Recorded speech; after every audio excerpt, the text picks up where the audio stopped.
मन में फूटत हा कौलाडू छौड़ी सदिया के नाम से जाके ससुरार माजाली हो छौड़ी शान से।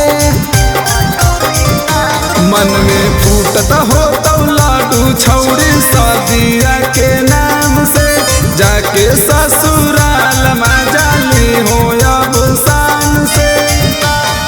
आगे दोनों टाइम डोज पियवा देता धर के पांजा के तनो भातार लेके अइते बेंड बाजा बाकी तोरा नियन महलव कर मिलतै नै ताजा। के तनो भातार लेके अइते बेंड बाजा बाकी तोरा नियन महलव कर मिलतै नै ताजा।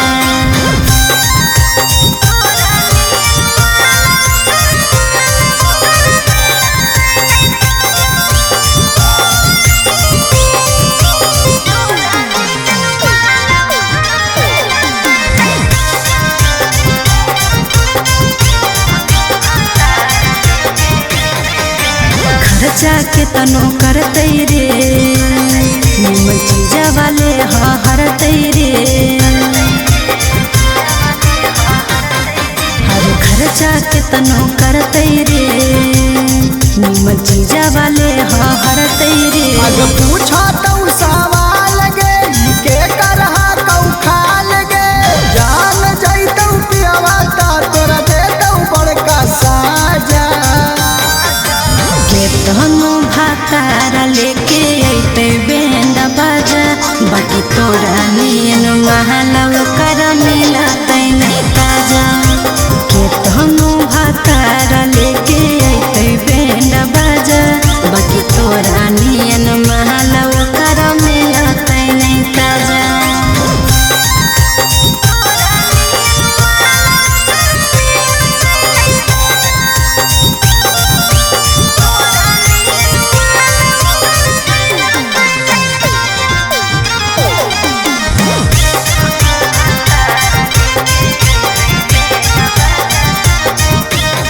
मनमा करे नै उदास रे तोरा होतै नै एहसास रे। मनमा करे नै उदास रे तोरा होतै नै एहसास रे। हमरा देखे जैमी झांसा गे पलट देमी पासा गे राजा रौतन मानिस कौशल बंद करके दरवाजा।